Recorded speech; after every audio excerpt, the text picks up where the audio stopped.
ओरियंताणं नमो सिद्धाणं नमो आयर्याणं नमो वज्जायाणं नमो लोये सव्वसाहुणम् ऐसो पंच नमुक्कारो सव्व पावपणासनो मंगलाणं च सव्वेसिं पडवं हवै मंगलम। અનંત ઉપકારી તીર્થંકર પરમાત્માઓ લાયક જીવોને તત્વની સન્મુખતા પેદા કરવા માટે, આત્માની અંદર તત્વનું વલણ પેદા કરવા માટે, તત્વથી પરિચિત થવા માટે, તત્વની શ્રદ્ધા પેદા કરવા માટે અને તત્વનું આચરણ આત્મામાં વણાય એ માટે ધર્મશાસનની સ્થાપના કરે છે. તીર્થંકરોમાં જે નિકટના ઉપકારી 24મા તીર્થપતિ આ અવસરપીણી કાળના મહાવીર ભગવાને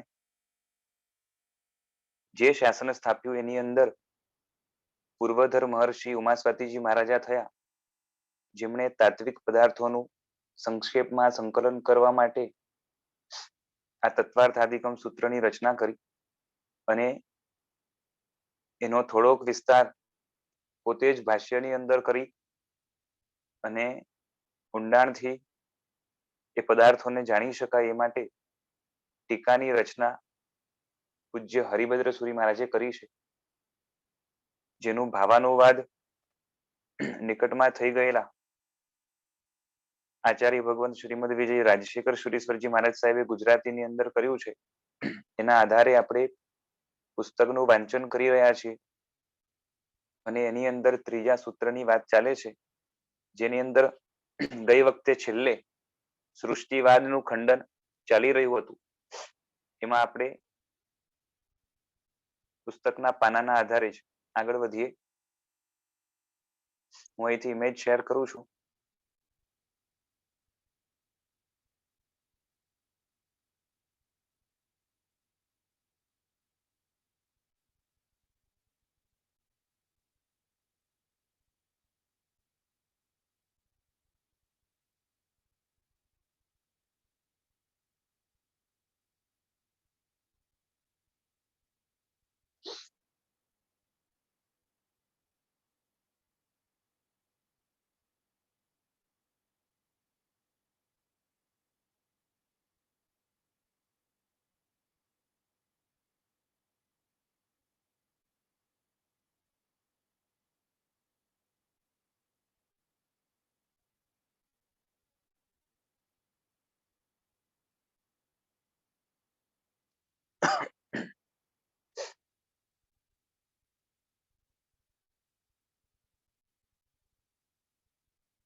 પેજ નંબર 35 છે ને,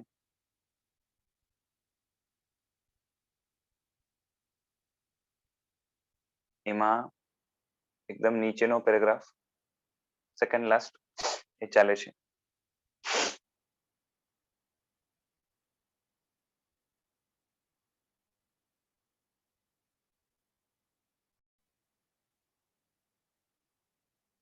હવે એક છે ને હરિભદ્ર સુરી મહારાજની પણ પદ્ધતિ છે.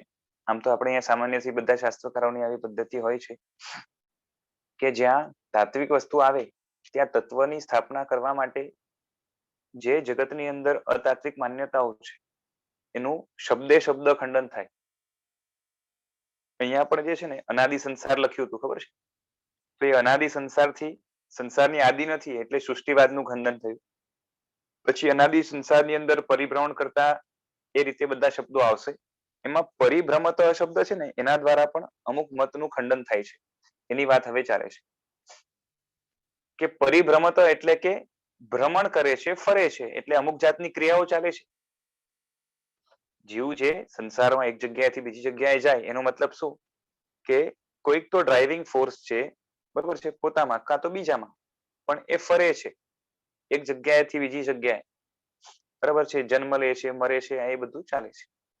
એટલે કે ક્રિયાવાળો છે જીવની અંદર, કોઈને કોઈ કર્મ અથવા તો કોઈ પણ ફોર્સ કામ કરી રહ્યું છે એટલે ક્રિયાવાળો છે. અને પરિભ્રમણ કરે છે એનો અર્થ છે કે એ વિશ્વવ્યાપી નથી, કેમ કે જે આખા જગતની અંદર વ્યાપ્ત હોય, સમજાય છે, જે આખા જગતની અંદર જ વ્યાપ્ત હોય એને પરિભ્રમણ ન હોય. સમજાય છે ને? એટલે પરિભ્રમણ કરે છે આત્મા, એનાથી બે વાદનું ખંડન થાય છે. જો અહીંયા લખ્યું છે કોઈ દર્શનકાર આત્માને નિષ્ક્રિય એટલે ક્રિયા રહિત માને છે કે આત્મા એક જ જગ્યાએ હોય, બરોબર છે, કાં તો આખા જગતની અંદર વ્યાપ્ત હોય એમ માને છે. અને એ લોકો આત્માને ત્યાં વિભુ શબ્દથી ઓળખે છે. વિશ્વવ્યાપી છે એની માટે વિભુ શબ્દ છે. તો વિશ્વવ્યાપી એટલે શું? તો કે આખા જગતમાં વ્યાપ્ત, બરાબર છે. તો આપણે એવું માનતા નથી. આત્મા અમુક ચોક્કસ જગ્યાએ રહેલો છે કોઈ પણ સમયે, અને એ ત્યાંથી બીજી જગ્યાએ ફરી શકે, પરિભ્રમણ કરી શકે, જો એની સાથે કર્મ હોય તો. કર્મ ન હોય તો માત્ર એની ઉર્ધ્વ ગતિ જ થાય, અને એ પણ એક જ વાર થાય છે. ક્યારે થાય છે? જ્યારે મોક્ષમાં જાય છે ત્યારે. એ પણ એક સમય લાગે છે, બરાબર છે. અને એની આગળની ગતિ એને નથી. એનું કારણ છે કે એની આગળ જ્યાં આત્મા જઈને સ્ટોપ થઈ જાય છે, એની આગળ શું છે? તો કે માત્ર આકાશ છે, ધર્માસ્તિકાય વગેરે નથી. એ બધી વસ્તુ પણ આગળ આવશે. એટલે પરિભ્રમણ કરે છે એ શબ્દથી બે વસ્તુનું ખંડન થાય છે કે આત્મા નિષ્ક્રિય નથી અને આત્મા વિભુ એટલે કે વિશ્વવ્યાપી નથી.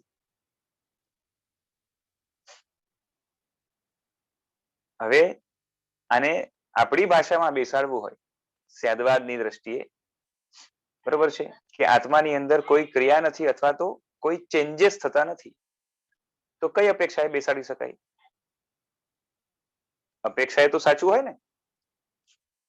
એ લોકો માને છે એ રીતે નહીં, પણ કોઈને કોઈ અપેક્ષાએ સાચું છે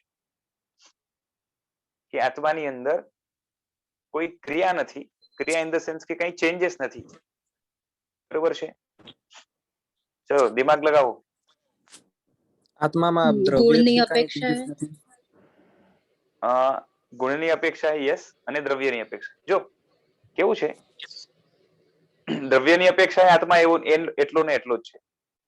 શેપ ચેન્જ થાય પણ એનો એક ગુણ છે, કાં તો એનો પર્યાય કહેવાશે. અને ગુણની અપેક્ષા પણ કઈ રીતે? કે આત્મામાં જ્ઞાન ગુણ છે સમજો, બરોબર છે, તો એ હંમેશા રહેશે. જ્ઞાન ગુણની અંદર ચેન્જીસ થશે, એ બધા ચેન્જીસ પર્યાય કહેવાય. જ્ઞાનમાં જે દેખાતું કે સમજાત એ જે છે જણાતું, એમાં જે ચેન્જીસ થાય એ પર્યાય કહેવાય. પણ એ જ્ઞાન હંમેશા રહેશે કોઈને કઈ ફોર્મમાં. એઝ એ જ્ઞાન, એઝ એ દર્શન, એઝ એ ચારિત્ર, એઝ એ વીર્ય, એ હંમેશા રહેશે એમાં. એ અપેક્ષા. અને બીજી રીતે જે કીધું ને કે દ્રવ્યની અપેક્ષાએ, કે દ્રવ્યની અપેક્ષા એ શું છે? તો કે આત્મા એટલા જ આત્મ પ્રદેશ વાળો સતત જે છે ને રહે છે, એમાં એક પણ પ્રદેશ ઓછો નથી થતો, એક પણ વધતો નથી, બરોબર છે. એટલે કે એ દ્રવ્ય છે ને સ્વયં, એની અંદર ક્રિયા થાય છે કે એઝ એ દ્રવ્ય એમાં ચેન્જ નથી. એટલે આપણે દ્રવ્યને નિત્ય કહીએ છીએ, પર્યાયને અનિત્ય કહીએ છીએ. અચ્છા હિરલભાઈ, તમે બોલ્યા એટલે યાદ આવ્યું મને. પેલું એક ક્લિયર કરવાનું હતું ને જૂનું. હાજી. હા હા હા, શું મુદ્દો હતો? અચ્છા હા, તત્વ અને અર્થની જે વાત ચાલતી હતી ને. હા હા, પેલા જે આપણે તત્વાર્થનો અર્થ કર્યો હતો ને, તો તત્વ ને અર્થ, તો અર્થથી આપણે કન્સેપ્ટ લેવાનું હતું, અને તત્વ એટલે એ સંબંધી જે હકીકત છે, એનું જે સ્વરૂપ છે, તેનું તે પણું, એનું જે સ્વરૂપ છે. તો આપણે અર્થથી, મેં ત્યારે કીધું હતું કે અર્થથી આપણે દ્રવ્ય લઈ શકાય, અને ગુણ પર્યાય છે એને સ્વરૂપમાં લઈ શકાય, બરોબર છે.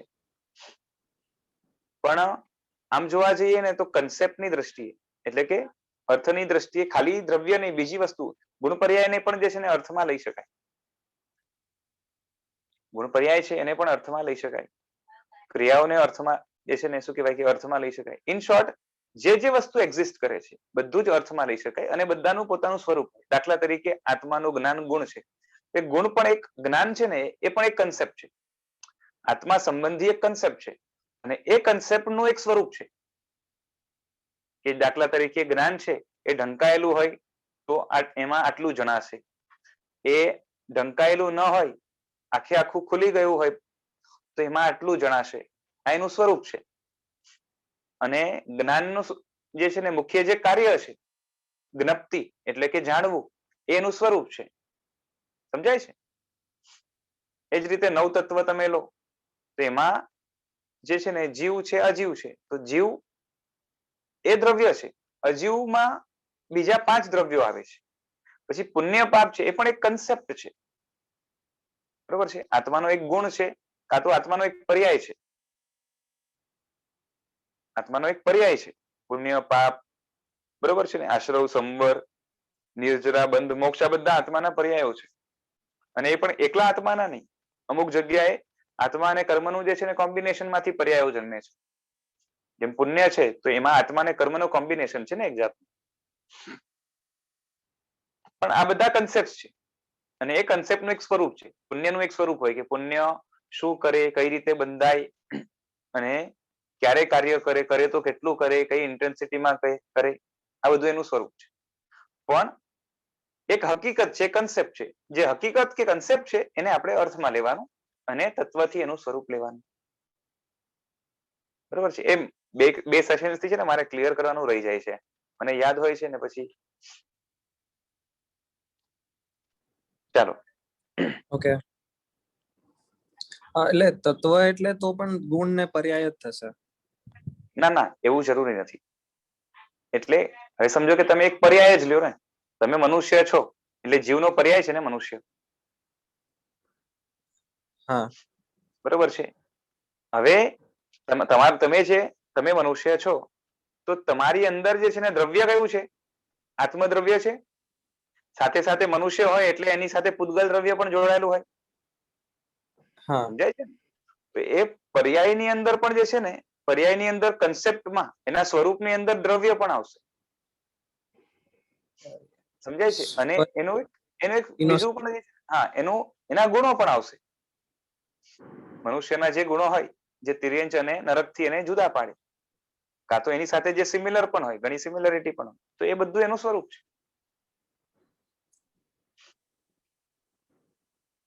એટલે ખાલી ગુણ પર્યાય ની દ્રવ્ય પણ આવે એમાં. પછી પર્યાયના સ્વરૂપમાં દ્રવ્ય આવે, દ્રવ્યના સ્વરૂપમાં પર્યાય આવે, બીકોઝ દે આર કનેક્ટેડ.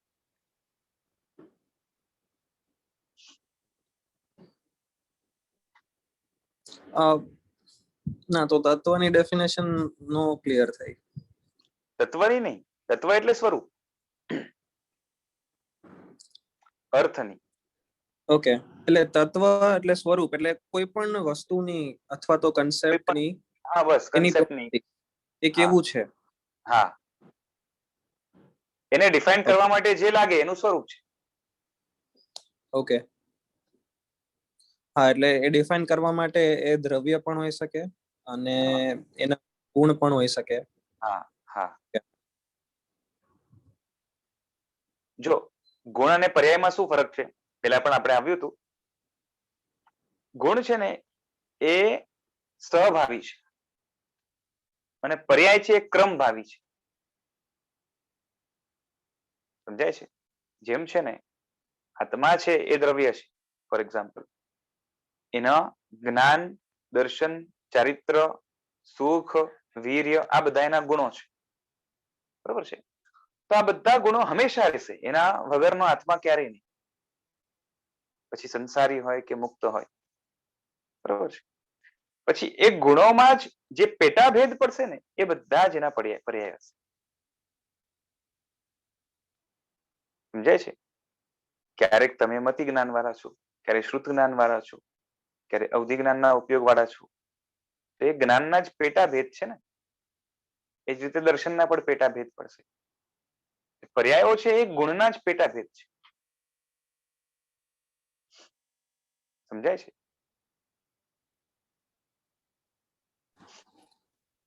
પર્યાયને પેટાભેદ છે ને ખાલી એ બદલાય. કહેવાય. હા, પર્યાય એટલે જે ચેન્જ થવાની જે પ્રોસેસ છે હા. એને પર્યાય ના કહેવાય? નહીં નહીં, પ્રોસેસ પર્યાય નથી. પ્રોસેસનું જે રિઝલ્ટ છે એ પર્યાય છે. અચ્છા. પ્રોસેસનું જે રિઝલ્ટ થાય એ પર્યાય છે. કેમ કે પર્યાય એક મેનિફેસ્ટેશન છે, એક ફોર્મ છે, સમજાય છે? તો જેમ એ ગુણ જ થયો ને. એટલે પૂતગલ છે એનો રંગ છે ને એ ગુણ છે, કોઈ પણ પૂતગલ રંગ વગરનો નહીં, જેને આપણે રૂપ કહીએ છીએ, બરોબર? હા. હવે એના બ્લેક, વ્હાઈટ, પિંક, યલો આ બધા એના પર્યાય છે. તો પર્યાય can be one of them. જેટલા ઓપ્શન્સ હશે એમાંથી એક હશે, પણ રંગ હા નામનો ગુણ હંમેશા એનામાં રહેશે. Okay right? ઓકે એવી રીતના સ્પર્શ છે, તો સ્પર્શ વગરનો કોઈ જે છે ને પૂતગલ ના હોય, તો એ સ્પર્શ એનો ગુણ છે. રાઈટ? એ હંમેશા સાથે રહેશે. અને એનો જે પેટાભેદ હશે, તો સ્પર્શના જેટલા પેટાભેદ છે એમાંથી અમુક રહેશે ને અમુક નહીં હોય. જ્યારે સ્મૂધ હશે ત્યારે ખરબચડો નહીં હોય, ગરમ હશે ત્યારે ઠંડો નહીં હોય.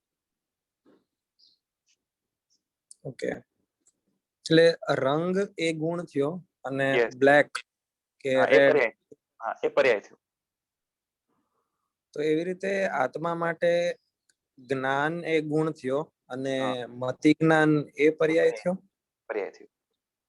તો પછી હવે તરતમતા હોય કે મતિ જ્ઞાન ઓછું કે મતિ જ્ઞાન વધારે, હા તો એ પણ પર્યાય જ થયો. હા હા એ પર્યાયનો હજી પેટાભેદ થાય. એમાં તો ઘણા બધા પછી પેટાભેદ પડે. ઓકે પેટાભેદના પેટાભેદ એ રીતે પડ્યા કરે. ઓકે ઓકે હા એટલે સહભાવી છે ને એ હંમેશા સાથે રહે ગુણ છે. બરોબર છે? પછી અમુક જગ્યાએ એવું પણ હોય પછી જે છે ને એ વ્યાભિચારી ગુણ પણ હોય. બરોબર છે? હું થોડોક સાઈડ ટ્રેકમાં જાઉં છું, આપણો ટોપિક જુદો ચાલે છે, પણ ચાલુ થયું છે એટલે જેમ છે ને અવાજ છે, અવાજ, સાઉન્ડ, શું કહેવાય આને, શબ્દ. તો શબ્દ પૂતગલનો વ્યાભિચારી ગુણ છે. કેમ કે બધા જ પૂતગલ ટકરાય તો અવાજ ન આવે, કોઈ કોઈ કન્ડિશનમાં જ અવાજ આવે. તો એ હંમેશા સાથે નહીં રહે, પણ પછી એના પર્યાયો હશે પાછા. જ્યારે અવાજ આવશે, જ્યારે જ્યારે પણ. ઓકે, તો સાઉન્ડના પછી જે મેલોડિયસ સાઉન્ડ, પછી શું કહેવાય કે પેલું કહેવાય કે નોઇસ, તો આ બધા એના પર્યાય છે.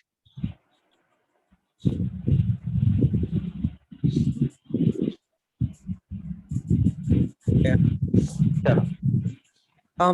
હજી એક તો કદાચ ખબર નહીં આ ડિસ્કસ થઈ ગયું હોય તો તત્વાર્થ શબ્દનો એવું થઈ શકે ને કે તત્વનો અર્થ એનો આમ હા સીધો અર્થ એવો થાય કે હા તત્વનો અર્થ.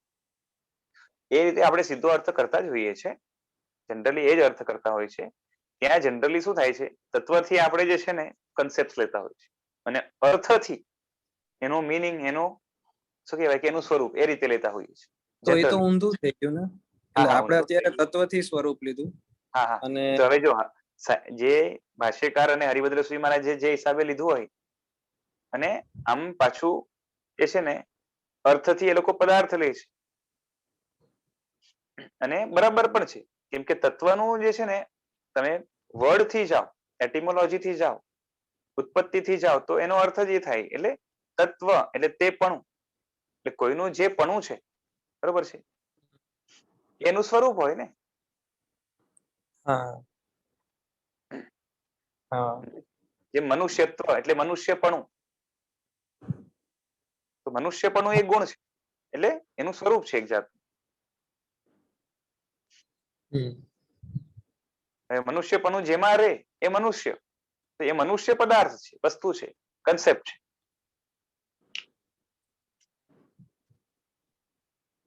હા તો હમણાં એ રીતે આપણે જવાનું. ઓકે હાજી યસ જો થેન્ક યુ. એકચ્યુઅલી શું છે, તમે તત્વનો અર્થ એ રીતે લો ને તો શું થાય ખબર છે, કે જે પણું છે એનો પદાર્થ, પણ એકચ્યુઅલી ના હોય, પદાર્થનું તે પણું હોય. હા એટલે એટલે એ કન્ફ્યુઝિંગ, એટલે જે નામ ટાઇટલ એટલે એ કન્ફ્યુઝિંગ લાગે છે. હા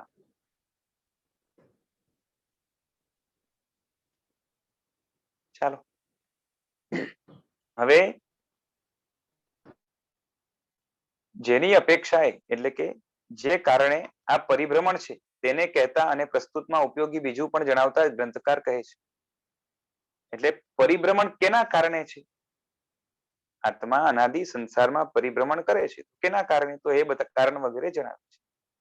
બરોબર છે. એના સંબંધી બીજું પણ ઉપયોગી વસ્તુ બતાવશે કે કર્મ તો એવા કર્મણ સ્વકૃતસ્ય વગેરે જે છે ને આગળ આખી એટલે આખી ગાથા જ છે. ફલમ અનુભવતી સુધી એ આખી ગાથા નહીં પણ એટલે ટીકા ચાલે છે. અને એ આગળ શું લખે છે હવે આપણે વાંચીએ. નેક્સ્ટ પેજમાં આખું આવશે એટલે હું શેર કરું છું અહીંથી.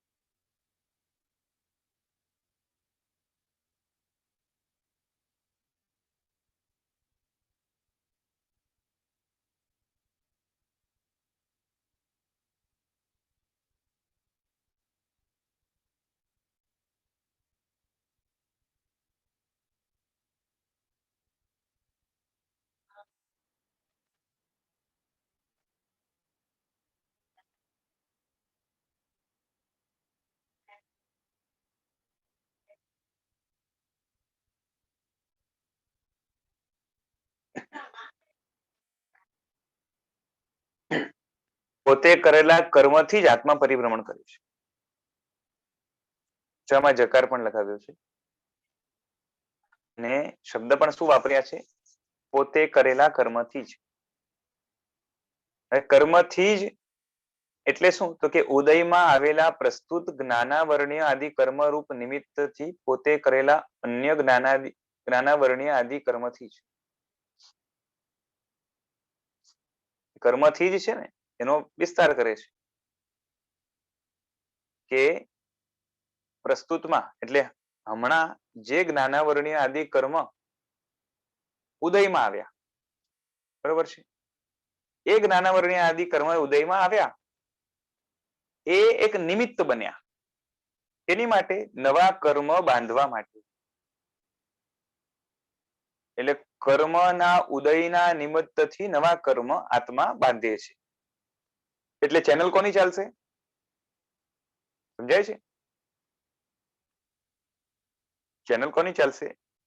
કર્મનો ઉદય છે, એક કર્મ નથી. હા, એટલે એક કર્મ નહીં, 8 કર્મનો ઉદય ચાલે છે. અને એ ઉદયના નિમિત્તથી, કેમ કે એ ઉદયના કારણે જે છે ને આપણી બુદ્ધિ, આપણું શરીર આદિ, આપણી આસપાસનું વાતાવરણ એ બધું ગોઠવાયેલું છે અને એનાથી ઇન્ફ્લુએન્સ થઈને આપણે નવા કાર્ય કરીએ છીએ અને એ નવા કાર્ય ફરીથી એ 8 કર્મ રૂપ બને છે. એટલે નવા કર્મ બંધાય છે. આનાથી ભાષ્યકાર એ કહે છે કે આત્મા અન્ય કર્મના ઉદયરૂપ નિમિત્તથી જ અન્ય કર્મને કરે છે, એટલે કે બાંધે છે. બરોબર છે? હવે આવું કહેવાનું કારણ શું? તો કે છે કે બીજાઓ માને છે એ સત્ય નથી. એટલે કે બીજા દર્શન વાળા શું માને છે? તો કે બીજાઓ માને છે કે આદિ કર્મ એટલે સૌથી પહેલા કર્મ બંધ થયો એ સ્વભાવથી જ છે. સમજાય છે? કોઈ એમ માને કે પરમાત્માએ દુનિયા બનાવી, બરાબર છે, પરમાત્માએ દુનિયા બનાવી, પેલા બધા જીવ વગેરે બધું જ બનાવ્યું, જીવ પેલા શુદ્ધ જ હતા, પછી આપમેળે સ્વભાવથી જ એ કર્મ કરવા લાગ્યા, એટલે કર્મથી બંધાવા લાગ્યા અને એના પછી કર્મની હારમાળા ચાલી. સમજાય છે ને? કેમ કે જવાબ આપવો હોય તો એના સિવાય બીજો કઈ વિકલ્પ નથી. જે એમ માને કે કોઈ ઈશ્વર કે પરમાત્માએ દુનિયા બનાવી અને દુનિયાની અંદર જે જીવો છે, કેમ કે આખી સૃષ્ટિનું સર્જન એને કરવાનું છે, એટલે જીવો પણ એમણે સર્જ્યા, અજીવ પણ એને જ સર્જ્યા, બરાબર છે, અને એની અંદર કાળ આદિ જે પણ છે એમણે જ ગોઠવ્યા. તો જીવો એ પાપ વગેરે કરે તો એ પાપની અંદર પ્રેરણા કરનાર કોણ? જે એમ કહ્યું કે ઈશ્વર પ્રેરણા કરે પાપ માટે તો ઈશ્વરનું સ્વરૂપ બગડી જાય, બરાબર ને? એમને પાપ માટે પ્રેરણા કોરી કરી? કારણ કે પેલા તો શુદ્ધ હતા. સમજાય છે? હવે કોઈ એમ કે કેમ કે હવે એમના સિવાય કોણ છે? તો કે ઈશ્વર. તો હવે ઈશ્વરે પાપ માટે પ્રેરણા કરી એમ માને, બરોબર છે, તો ઈશ્વરનું સ્વરૂપ ખરાબ ગણાય. એ રીતે તો ન કહી શકે. તો શું કહેવું પડે કે સૌથી પહેલો કર્મબંધ કઈ રીતે થયો? તો કે સ્વભાવથી થયો, એટલે આપમેળે થઈ ગયો. બરોબર છે. આમ જોવા જાય તો આપણે હસવું આવે એવી વાત છે, બરાબર ને? કેમ કે શુદ્ધ આત્મા આપમેળે સ્વભાવથી જ જો કર્મબંધ કરે તો ફરીથી એ જ વાત આવશે કે આપણે પણ જો મોક્ષમાં જઈએ, શુદ્ધ થઈ જઈએ અને શુદ્ધ આત્માને જો સ્વભાવથી કર્મબંધ થતો હોય તો પછી મોક્ષમાં જવાનું કામ શું છે પાછું? ફરીથી અહીંયા જ આવવું પડે, બરાબર છે? પછી તેનાથી પોતે કરેલો અન્ય કર્મનો પ્રવાહ ચાલે એ માન્યતા જે છે એ અસત્ય છે એ બતાવવા માટે એમ કીધું કે કર્મના કારણે કર્મ, કર્મના કારણે કર્મ એમ અનાદિથી ચાલે છે. એટલે હમણાં જે કર્મ બંધાય છે એનું કારણ એના પૂર્વના કર્મો છે, એની પૂર્વનું કર્મ છે, એ રીતે આખી સાયકલ ચાલે છે. અને આમ તો બધાને ખબર જ હશે પણ છતાં પણ જણાવી દઉં કે આઠે કર્મની અંદર મુખ્ય જે કર્મની હારમાળા સર્જે છે, પરંપરા ચલાવે છે, એ કોણ છે? મોહનીય કર્મ, બરાબર છે? એટલે સંસાર પરિભ્રમણનું મુખ્ય કારણ જો હોય તો કર્મ છે, એમાં પણ મુખ્ય કારણ જો હોય તો એ મોહનીય છે, બરાબર છે? અહીંયા જ્ઞાનાવરણીય આદિ લખ્યું એનું કારણ પાછું છે કે આત્માના જેટલા ગુણ છે એમાં મુખ્ય ગુણ જ્ઞાન છે, માટે જ્ઞાનાવરણીય આદિ લખ્યું છે. કારણ કે આત્માનું જયારે વર્ણન આવે તો એના ગુણોનું વર્ણન આવશે, ગુણોનું વર્ણન આવશે તો એમાં પ્રધાન ગુણ કયો છે? જ્ઞાન. અને એનું આવરણ કરનાર કોણ છે? તો કે જ્ઞાનાવરણી. એટલે એ રીતે આવશે. અને આમ પણ કર્મનું જ્યારે વર્ણન આવે તો એમાં સૌથી પહેલા જ્ઞાનાવરણીયને મૂકવામાં આવે છે અને એને એના પછી બીજા બરોબર છે દર્શન વગેરે ગુણોને ક્રમથી એ લેવામાં આવે છે. તો આ રીતે કર્મથી જ એવું અવધારણ સફળ છે. જકાર મૂકવાનું પણ કારણ શું છે? જકાર મૂક્યો એનાથી શું ખ્યાલ આવે કે એના સિવાય નહીં, કેમ કે એના સિવાય જો માનીએ તો એમણે સ્વભાવ માન્યો કે ભાઈ ચલો ને સ્વભાવ પણ માનવામાં શું વાંધો છે? તો કે ના, માત્ર કર્મ છે, બરોબર છે? અહીં એક ચોખવટ કરી દઉં કે આત્મા કર્મથી કર્મને બાંધે છે એ વાત વ્યવહાર નહીંથી મેજોરિટીની દ્રષ્ટિએ બરાબર છે. બાકી નવા કર્મ બંધાય છે એમાં 5 કર્મ કામ કરતા. આત્મા કર્મ બાંધે છે અનાદિથી, એની અંદર 5 કારણો કામ કરતા હોય છે, બરોબર છે? ભવિતવ્યતા, કાળ, સ્વભાવ, પુરુષાર્થ, કર્મ 5 કારણો હોય છે. એના સિવાય જે નિમિત્તો હોય એ પણ બધું ત્યાં ભાગ ભજવતા હોય, પણ એ 5 કારણમાંથી મુખ્ય કારણ કયું છે? બાકી બધા ગૌણ છે. કારણ કે જૂના કર્મની અંદર મોહ શક્તિ એટલી મજબૂત હોય છે કે એ કર્મ આત્માના પુરુષાર્થને પણ ઇન્ફ્લુઅન્સ કરશે, આત્મામાં વર્તતા કાળને પણ ઇન્ફ્લુઅન્સ કરશે, આત્માના સ્વભાવ પર પણ હાવી થઈ જશે અને આત્માની નિયતિ એટલે કે ભવિતવ્યતા પણ બગાડશે અને એના કારણે આખી સાયકલ ચાલે, બરાબર છે? આટલું પ્રસંગોપાત કહી દીધું. હવે કર્મ આદિ એટલે કે સર્વપ્રથમ થયું હોય તેવું નથી જ, એટલે કે ક્યારે પણ કર્મની આદિ નથી. કર્મની આદિ નથી એટલે શું? આત્મા ઉપર હમણાં કર્મ ચોટ્યો તો એની આદિ તો કહેવાય ને, એ અપેક્ષા એ નહીં. કર્મની જે શું કહેવાય પ્રવાહ ચાલે છે, કન્ટિન્યુટી, નવો એક કર્મ પછી બીજો બંધાય, ત્રીજો બંધાય, એ રીતે બંધાય, પાછળના છૂટા પડતા જાય, નવા બંધા જાય. એટલે કર્મની જે પરંપરા ચાલે છે એની આદિ નથી, કેમ કે કર્મ અનાદિ છે, બરોબર છે? અનાયિ કર્મ સંયોગ નિવૃત્તિએ એ છે ને પહેલું પંચસૂત્ર એમાં આવે છે. અહીં પ્રશ્ન થાય કે સર્વ કર્મ કરાયેલું છે તેથી તેને અનાદિ કેમ કહી શકાય? બરોબર છે ને? કોઈ પણ કર્મ છે તો કરાયેલું છે ને આત્માએ, અને જે કરાયેલું એની આદિ હોય. કેમ કે મેં કર્મ કર્યું તો એની આદિ હોય ને, પછી એનો ભોગવટો થાય અને છૂટું પડે એનું કામ કરીને, એનું રિઝલ્ટ આવે ત્યારે નવો બંધાય. તો પર્ટિક્યુલર કર્મ છે, એક પર્ટિક્યુલર કર્મ કે એના પૂતગલો છે, એનો આત્મા સાથે જે સંયોગ છે જેને આપણે કર્મબંધ કહીએ છીએ અથવા તો કર્મ કહીએ છીએ, બરોબર છે? પેલા એમને પડ્યું હોય એને કર્મ વર્ગ ના કહેવાય, આત્મા સાથે ચોટે ત્યારે આપણે એને કર્મની સંજ્ઞા આપીએ છીએ. તો એ કર્મ એની આદિ છે, પણ કર્મના પ્રવાહ છે ને એની આદિ નથી. એટલે એ રીતે લેવાનું છે. એટલે હમણાં જવાબ આપશે. કેમ કે કરાયેલું હોય એ અનાદિ ન હોય, અનાદિ હોય એ કરાયેલું ન હોય.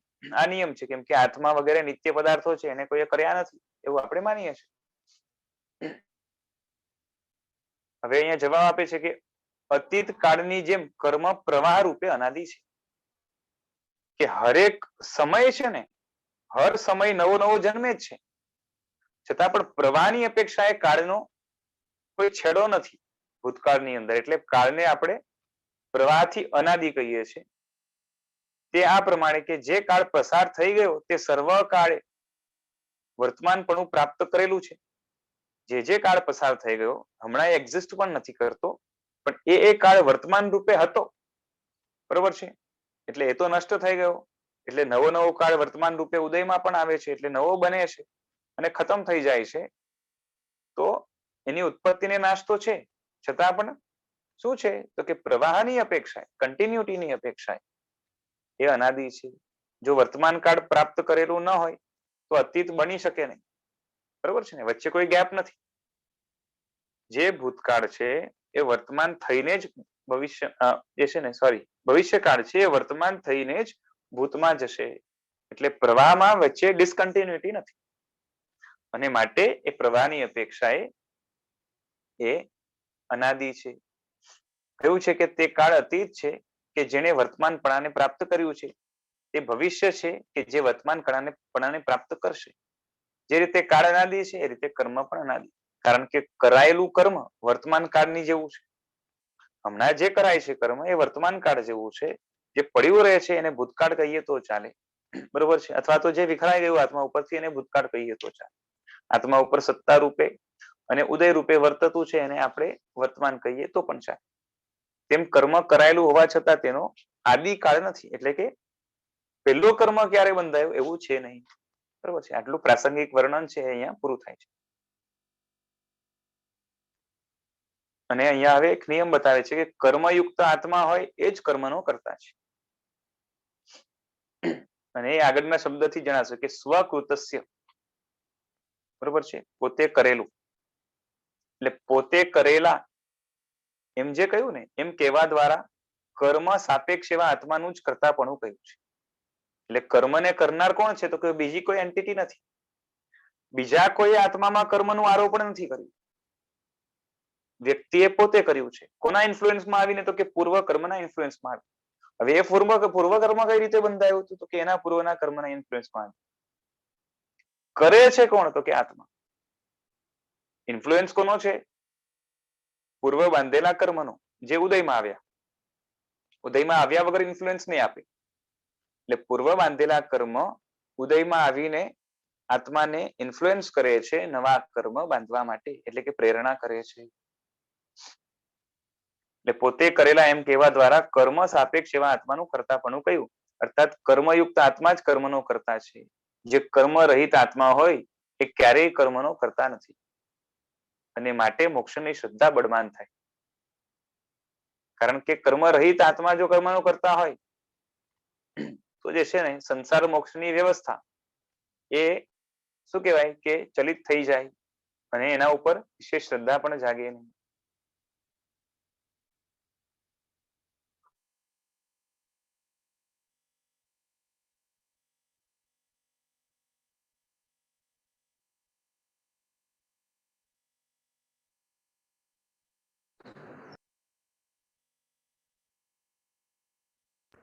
હા વિશાલભાઈ, જી જી.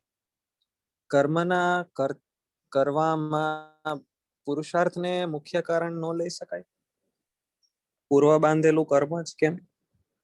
હા એક મિનિટ.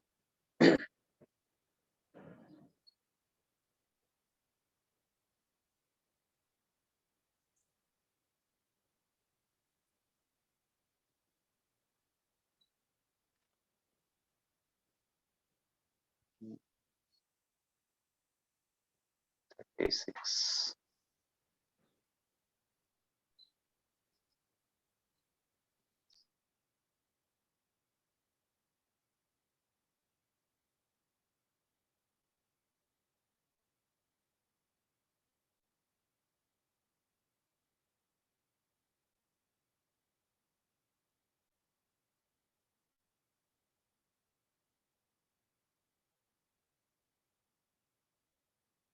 હા,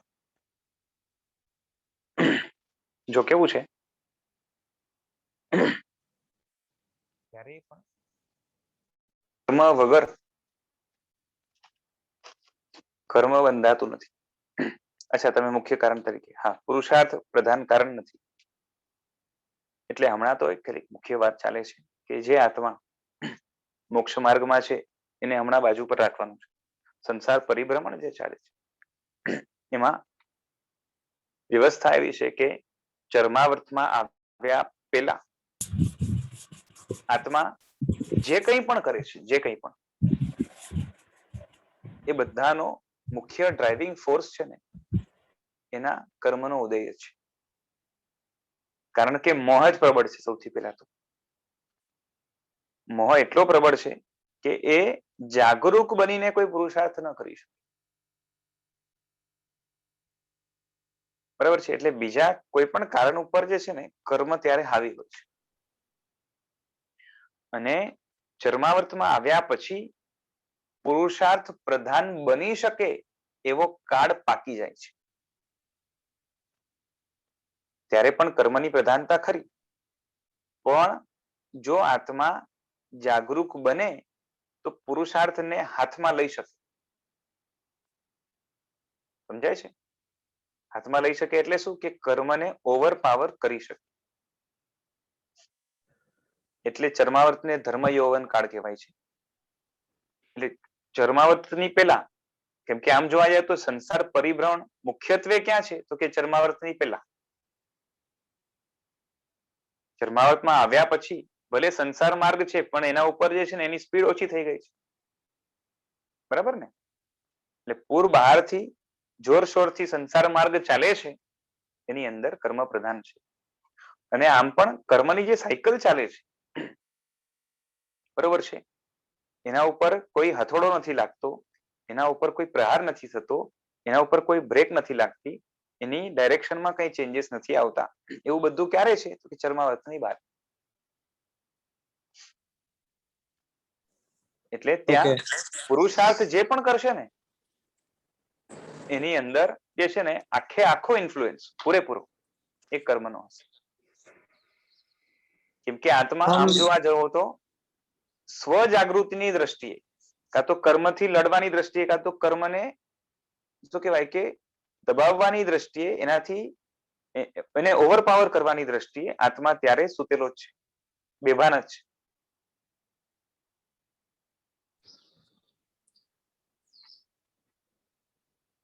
એટલે હા, એ વાત બરોબર. એટલે ચર્માવર્ત પહેલા કર્મનો મુખ્ય કારણ છે અને એના લીધે આત્મા કંઈ પણ કાર્ય કરે છે અને એના લીધે નવું કર્મ બંધાય છે. હા, હવે એ કર્મ ઉદયમાં આવ્યું કેમ કે એની પહેલા બાંધ્યું હતું આત્મા એ જ તે, રાઈટ રાઈટ. અને એ આવ્યું કેમ કે એની પહેલા બાંધ્યું હતું. હા, પણ હવે શરૂઆત કઈ છે જ નહીં યસ, પાછી. હા. એટલે તો પછી એ આમ એવું લાગે કે તો આત્માનો વાક શું એમ, એને ક્યાં ભૂલ કરી? એટલે એને શરૂઆત જ નથી કરી કઈ, તો એને ભૂલ કઈ જગ્યાએ કરી? એ ભૂલની સાથે ઇનજસ્ટિસ જેવું લાગે છે. એટલે હા, હવે શું કરવું, ક્યાં કમ્પ્લેન કરવી, બોલો? જો કેવું છે કે આત્મા મૂળથી જ ભૂલવાળો હતો. આત્મા મૂળથી જ છે ને એ ભૂલવાળો હતો. અને હવે જો ભૂલ સુધારે તો એ સુધરી શકે. એની માટે જે છે ને શાસ્ત્રમાં દ્રષ્ટાંત આવે છે કે જેમ સોનું હોય ને એ ખાણમાંથી નીકળે તો ત્યારે સોનું અશુદ્ધ હોય, બરાબર છે? એટલે મૂળમાંથી કેવું હતું કે અશુદ્ધ, અને પછી એને જો પ્રોસેસ કરવામાં આવે, તપાવવામાં આવે, બરોબર છે? આપણે અહીંયા જ્ઞાન દર્શનની ચારિત્રની જે આરાધના છે એના દ્વારા આત્માને તપાવાય છે. તો એ તપાવવામાં વ્યવસ્થિત આવે અને શુદ્ધ કરવામાં આવે પછી એ સોનું પાછું બગડતું નથી, એવું ને એવું રહે છે, બરોબર છે? આ દ્રષ્ટાંત છે, પૌદ્ગલિક દ્રષ્ટાંત. એટલે તમે સાવ અનાદિ વગેરે જે છે ને બધું લેવા બેસો તો એકદમ ન ઘટે, ખાલી એક્ઝામ્પલ આપવા માટે છે. એ જ રીતે આત્મા સૂક્ષ્મ નિગોદની ખાણમાં અનાદિથી હતો અને એને જે છે ને એનો વાક શું તો કે અશુદ્ધ છે એનો વાક, બરોબર છે, અને એ વાક કોઈએ કરાવ્યો નથી, પણ મૂળથી જ, એટલે કે ફ્રોમ બિગિનિંગ, આમ તો કોઈ બિગિનિંગ જ નથી, પણ એમ કહેવાય કે ત્યાંથી બિગિનિંગ માનીએ તો ત્યારથી છે જ એમ, અને એનો કોઈ છેડો નથી ભવિષ્ય ભૂતકાળની દ્રષ્ટિએ, બરોબર છે, અને એ છે બસ એવું છે. સો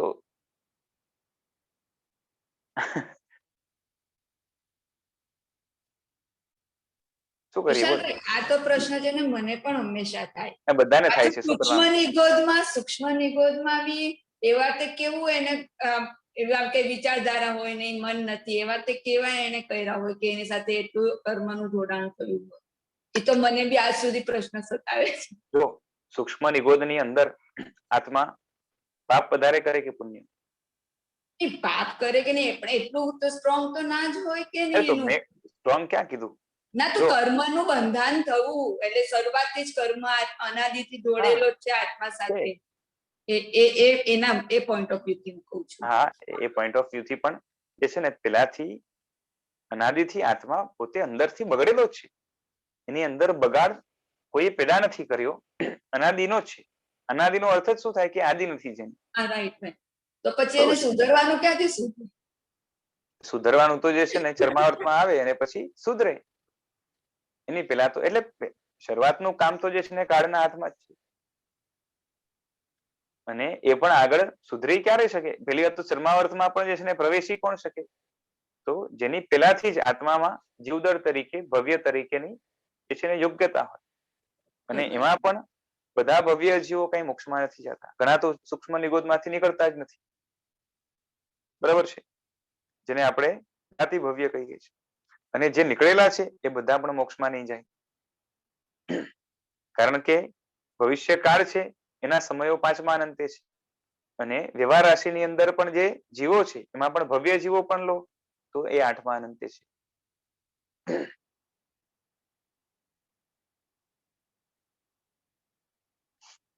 બીજી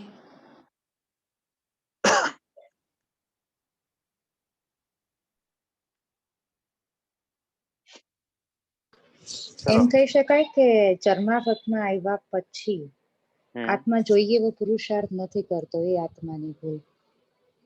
એ આવ્યા પછી ને, અમને તો પેલાથી તકલીફ છે. પણ એ તો ભૂતકાળ થઈ ગયો, હવે તો અત્યારથી જ જોવાનું રહ્યું. હવે કારણ કે એકચ્યુઅલી જોઈએ એવો વેગ નથી મળતો, આટલું બી સાંભળ્યા પછી. તો હવે આટલા ટાઈમની એલર્જી હોય તો વાર તો લાગે ને. થશે, ચિંતા નહીં કરો. એટલે એમ કરો,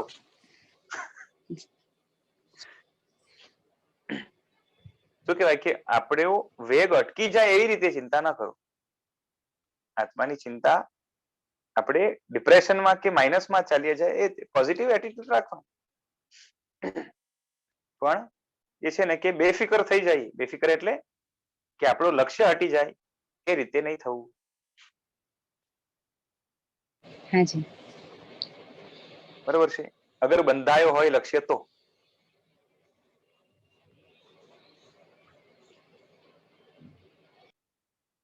ચાલો હવે અહીં જો તમે એમ પૂછો કે આત્મા સ્વતંત્ર હોવા છતાં પોતાના જ અહિતમાં કેમ પ્રવર્તે છે, કે આત્મા સ્વતંત્ર છે. સ્વતંત્ર એટલે કોઈ વ્યક્તિ, જેમ ઈશ્વરવાદમાં શું છે કે ઈશ્વર જ બધું કરે છે. અહીંયા તો એવું છે નહીં. આપણે માનીએ બધા આત્મા જે છે ને પોતપોતાના હિસાબે કર્મ કરે છે. કર્મ કરવા માટે સ્વતંત્ર છે. તો પોતાનું અહિત કેમ કરે? તો એનો જવાબ કહેવાય છે કે આત્મા કર્મથી મુગ્ધ કરાયેલો હોવાથી. એટલે આમ સ્વતંત્ર નથી, પરંતુ કર્મથી પરતંત્ર છે. એટલે કર્મના કારણે જે મુગ્ધતા એનામાં આવે છે. અને એવું મુગ્ધતા પણ પાછી એની અનાદિની છે. જેવી રીતે વ્યાધિથી મુગ્ધ કરાયેલો જીવ અપથ્યમાં પ્રવર્તે, એવી રીતે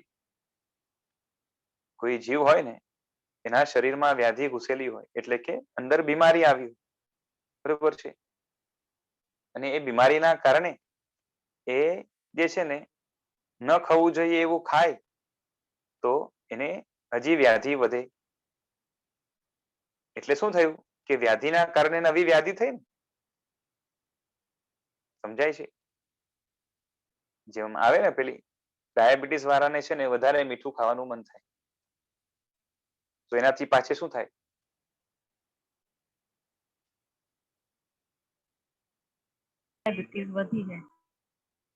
એ રીતે અહીંયા જે છે ને વ્યાધિમાંથી અપથ્ય અને અપથ્યમાંથી પાછી વ્યાધિ. એટલે આત્મા આ રીતે જે છે ને અહિતમાં પોતે પ્રવર્તે છે. કોઈ પૂછ્યું કે કર્મથી મુગ્ધ બનેલો આત્મા એકાંતે કેવી રીતે સ્વતંત્ર હોય? કર્મથી મુગ્ધ બનેલો આત્મા હોય એ એકાંતે કેવી રીતે સ્વતંત્ર હોય એ પ્રશ્ન કરે છે. તો કે આ દોષ અમને લાગતો નથી. અમને એટલે જૈન દર્શનને, કેમ કે અમે એકાંતે સ્વતંત્ર માનતા જ નથી. બરોબર છે ને? આમ ભલે સ્વતંત્ર હોય કર્મ કરવા માટે, પરંતુ એ કર્મને અધીન છે એટલે કર્મની સ્વતંત્રતા એનામાં છે.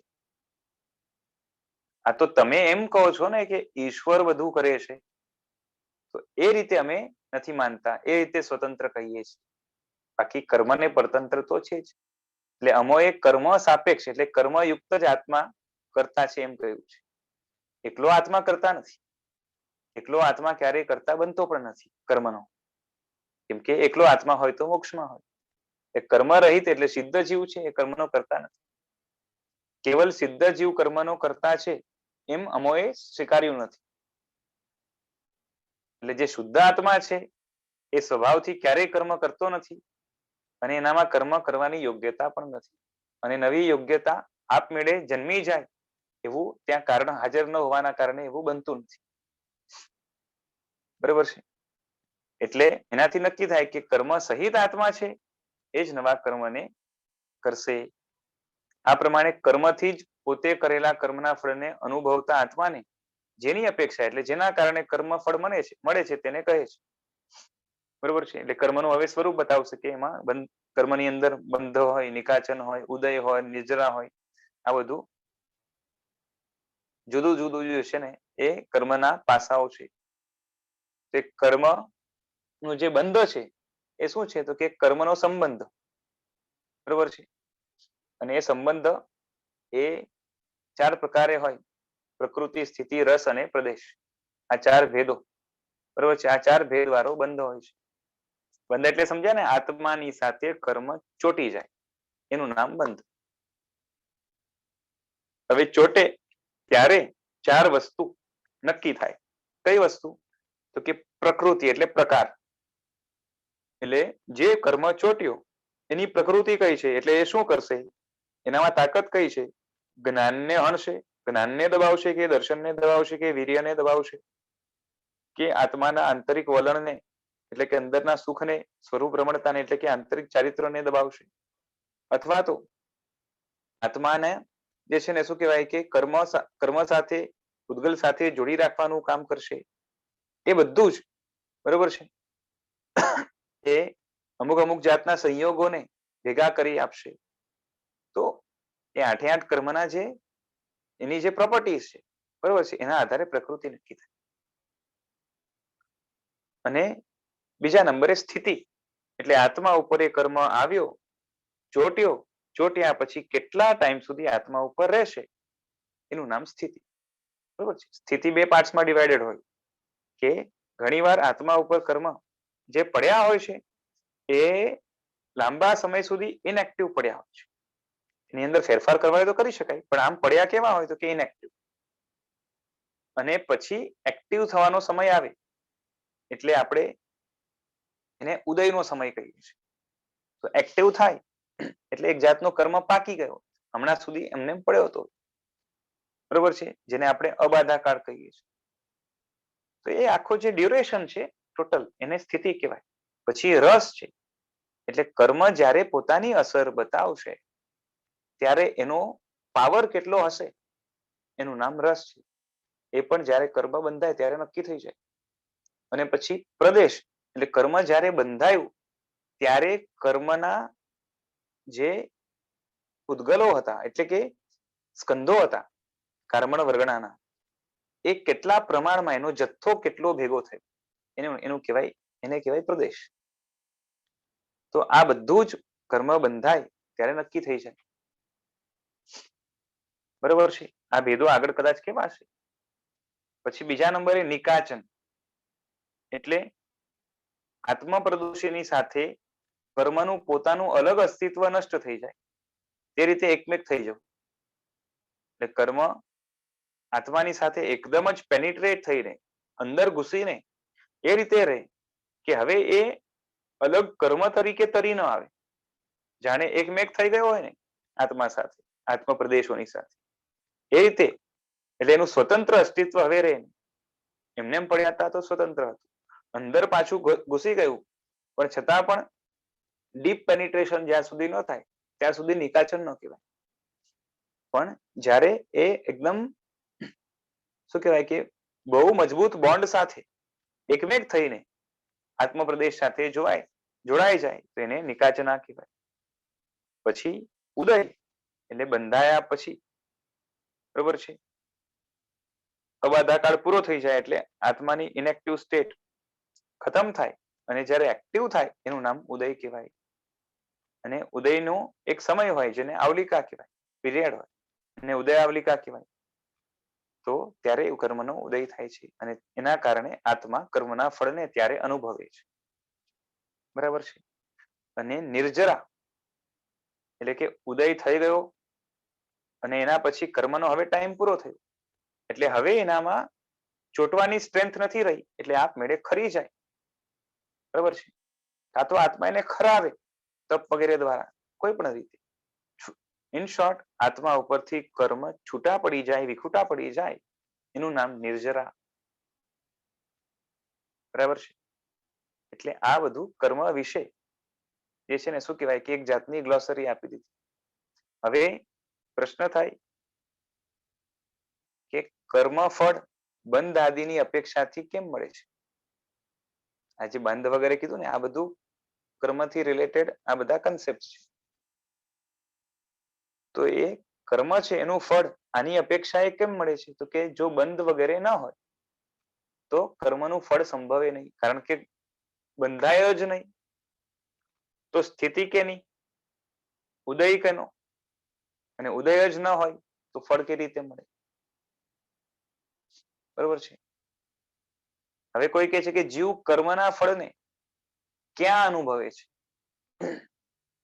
તો કે 4 જગ્યાએ મુખ્ય અનુભવે છે. અને એ 4 જગ્યા કઈ છે? તો કે તિર્યંચ, નરક, દેવ અને મનુષ્ય. આ 4 જગ્યાએ, એમ કે આખા જગતની અંદર કર્મના ફળને અનુભવવાના આ 4 સ્થાન છે.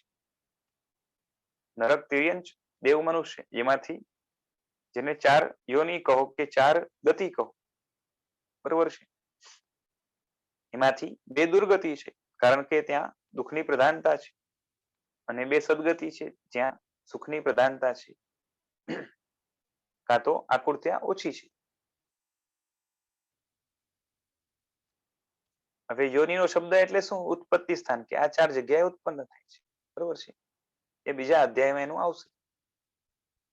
તો આ છે. હવે નરક આદિ ગતિમાં આત્મા કર્મના ફળને ભોગવવા માટે શરીરને ગ્રહણ કરે છે. શરીર બંધાય ને, સૌથી પહેલા આહાર લે અને એમાંથી શરીર બાંધે, અને એ બધું કરવા માટે પણ કર્મની સહાયની જરૂરત પડે. એક ગતિમાંથી બીજી ગતિમાં ટ્રાવેલ કરવા માટે પણ કર્મની સહાય લાગે. એટલે આખે આખો આત્મા કર્મને કેટલો પરાધીન હોય છે.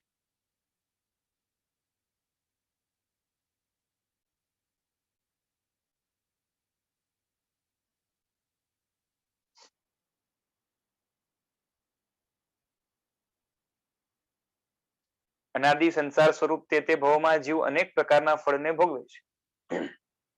બરોબર છે. સંસાર આવું, એક ગતિમાંથી બીજી ગતિમાં જવું, એક યોનિમાંથી બીજી યોનિમાં જવું, એક ભવમાંથી બીજા ભવમાં જવું, આ અનાદિથી ચાલી રહ્યું છે, કર્મના કારણે ચાલી રહ્યું છે. અને જે ભવમાં જાય ત્યાં અનેક પ્રકારના ફળને ભોગવે, કારણ કે આ તો આયુષ્ય કર્મ ત્યાં એને લઈ ગયું. નામ કર્મ વગેરેની પ્રકૃતિના કારણે એનું શરીર વગેરે બંધાયું અને ત્યાં સાતા અસાતા વગેરે બધા જુદા જુદા કર્મના ત્યાં ઉદય થાય અને એવા કર્મના ઉદયના કારણે એના જે પણ શું કહેવાય કે વિપાક થાય, ફળ મળે, એને આત્મા ભોગવે. કારણ કે સાતા, સમ્યક્ત્વ, હાસ્ય આદિ કર્મ પ્રકૃતિઓ અનેક પ્રકારની છે. એ કર્મ પ્રકૃતિઓ એ આગળ બતાવશે અને એનું ફળ પણ અલગ અલગ પ્રકારનું છે.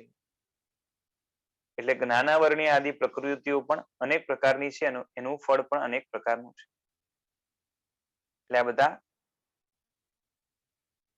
જે છે ને, એટલે અમુક જે પુણ્ય પ્રકૃતિઓ છે અને અમુક પાપ પ્રકૃતિઓ છે, એ બધાનું ફળ છે અને ફળના અનેક પ્રકારો છે. બરાબર છે.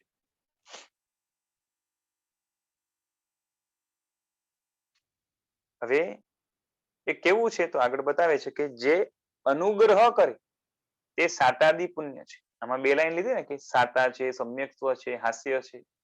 જે આત્માને થોડોક આહલાદ આપે, આત્માને જરાક સંસારની અંદર અનુકૂળતા કરી આપે, બરોબર છે, આત્માની કોઈક જાતની પ્રગતિ કરાવવા માટે થોડોક ટેકો આપે, એ બધું જ શું છે તો કે પુણ્યનું ફળ છે અથવા તો પુણ્ય કર્મનું ફળ છે. અને એના સિવાય જે પ્રતિકૂળતા આપે, આત્માની પ્રોગ્રેસ અટકાવી રાખે, શક્તિઓને ખીલવા ન દે, આ બધું જ પાપ કર્મનું ફળ છે. તો એ હવે બતાવશે કે જે અનુગ્રહ કરે, હેલ્પ કરે, સપોર્ટ કરે, ફેવર કરે, એવા શાતા આદિ જે ઉદયો છે એ પુણ્ય છે. અને જે જ્ઞાનાદિ ગુણોનો ઘાત કરે છે એ પાપ છે. જ્ઞાનાદિ ગુણોનો જે ઘાત કરે છે એ પાપ છે. ટીકામાં આવેલા અનુગ્રહ શબ્દનો શબ્દાર્થ આ પ્રમાણે છે, અનુ અવ્યય પછી એવા અર્થમાં છે, એટલે અનુ જે અવ્યય છે ને એ પછી એવા અર્થમાં છે, અને પૂર્વે ગ્રહ એટલે ગ્રહણ અને પછી ફળનો ઉપભોગ તે અનુગ્રહ.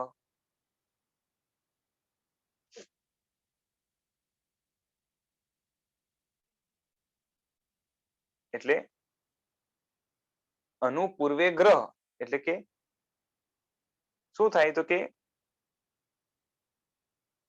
એ મળે અને એના ફળનો ઉપભોગ થાય. બરાબર છે. ગ્રહણ કરાય, અનુ છે ને શબ્દ એ પછીના અર્થમાં છે, અને એ ગ્રહણ કરાય અને પછી એનો ફળ મળે, એનો ઉપભોગ કરે, એનું નામ અનુગ્રહ. બરાબર છે. આ એટિમોલોજીકલ મીનિંગ છે. બાકી સામાન્યથી આપણે જે એનો અર્થ કરીએ અનુગ્રહથી, અનુકૂળતા લેવાની આવે. એટલે શું કહેવાય કે હેલ્પ કરે, ફેવર કરે, બરોબર છે, સુખ આપે, સહાય કરે, તો આ રીતે અનુગ્રહ થાય. હવે પુણ્ય પાપના ફળને કેવી રીતે અનુભવે છે? એવા પ્રશ્નના ઉત્તરને કહે છે કે જ્ઞાન દર્શન ઉપયોગ સ્વાભાવ્યાત, આત્માનો જ્ઞાન દર્શનના ઉપયોગનો સ્વભાવ છે, તેથી ફળને અનુભવે છે. એટલે કે જીવ જ્યારે જ્યારે ફળનો ઉપભોગ કરે ત્યારે ત્યારે હું સુખી છું, હું દુઃખી છું એમ જાણે છે, કેમ કે ત્યાં આત્મા જ્ઞાનની દર્શનના ઉપયોગ વાળો છે. જ્ઞાનની દર્શનના ઉપયોગ વાળો ન હોય તો પોતે જાણી ન શકે કે શું ચાલી રહ્યું છે. સમજાય છે? તમે વિચાર કરો કે ઘણી વાર એવું બને કે આપણે હાથમાં પગમાં ક્યાંક ચાલતા ક્યાંક વાગ્યું હોય, પણ આપણે કોઈક વસ્તુમાં બિઝી હોઈએ એટલે ખબર પણ ન પડે. સમજાય છે? એટલે આપણો ઉપયોગ બીજે ક્યાંક હોય તો વાગ્યું છે ખબર પણ ના પડે ને પાછળથી ખ્યાલ આવે. સમજાય છે?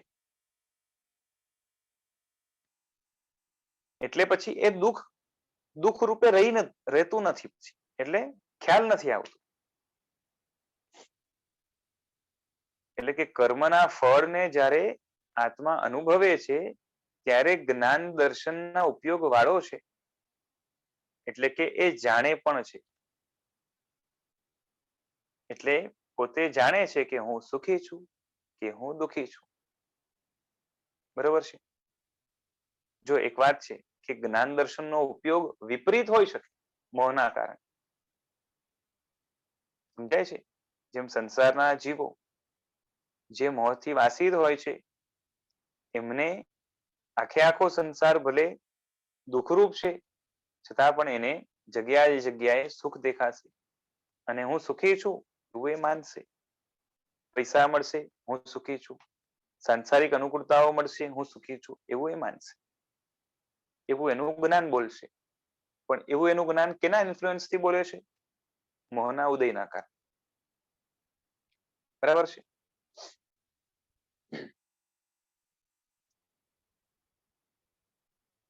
એટલે કે જ્ઞાન દર્શન હોય એ વિપરીત, ખોટા હોઈ શકે, ભ્રામક હોઈ શકે, કાલ્પનિક હોઈ શકે, પણ જ્ઞાન દર્શનનો ઉપયોગ એ સતત આત્માને હોય જ છે. એના વગરનો આત્મા નથી હોતો.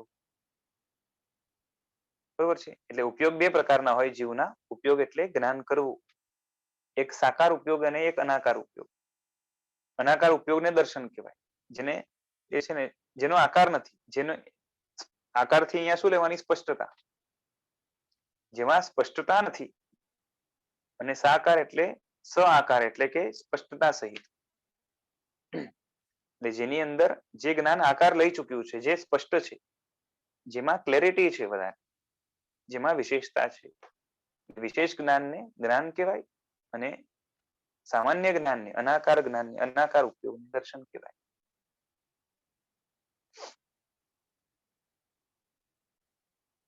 હવે જ્ઞાન દર્શન ઉપયોગ સ્વભાવ્યાદ એ પદનો તાની તાની ઇત્યાદિ ઉત્તર ગ્રંથની સાથે પણ સંબંધ જોડવો. એથી અર્થ એ પ્રમાણે થાય, બધું ટીકામાં લખ્યું હશે, ખ્યાલ નથી આપણે, કે એટલે એનું અહીંયા ભાવાર્થ લખ્યું છે કે જ્ઞાન દર્શનના ઉપયોગનો સ્વભાવ હોવાથી જ આત્માને શું છે કે જ્ઞાન દર્શનના ઉપયોગનો સ્વભાવ છે અને એના કારણે જ પરિણામ રૂપ અધ્યવસાયના સ્થાનાંતરોને પામતો. આપણે પેલા આ વસ્તુ ડિસ્કસ કરી હતી, હું ફરીથી રિપીટ કરી જાઉં છું કે આત્માની અંદર જુદા જુદા જે અધ્યવસાય થાય છે એનું કારણ શું છે કે આત્મા જ્ઞાન દર્શનના ઉપયોગ વગરનો હોય ને બાકી બધા કર્મનો એને ઉદય થાય તો એને પોતાને જ પોતાની સિચ્યુએશન ખબર ન હોય અને નવા ભાવ કરે કઈ રીતે? કારણ કે જ્ઞાન દર્શનનો ઉપયોગ નથી. એટલે આત્માના જેટલા પણ સ્વભાવ કે પરિણામ થાય છે એ બધા જ આત્માના જ્ઞાન દર્શનના ઉપયોગના કારણે થાય છે. અને એ જ્ઞાન દર્શનનો ઉપયોગ મોહ સહિત હોય એટલે અલગ અલગ પ્રકારના જુદા જુદા અનુભવો થાય અને એના કારણે જુદા જુદા એને અધ્યવસાયના સ્થાન એટલે કે અલગ અલગ પ્રકારની પરિણતિ આત્મામાં જન્મે છે. બરોબર છે?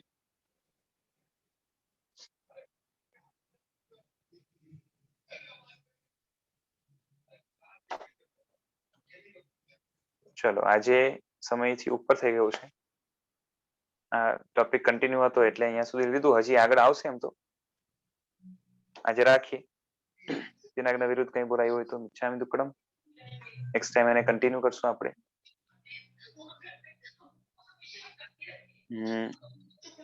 જય ગુરુ.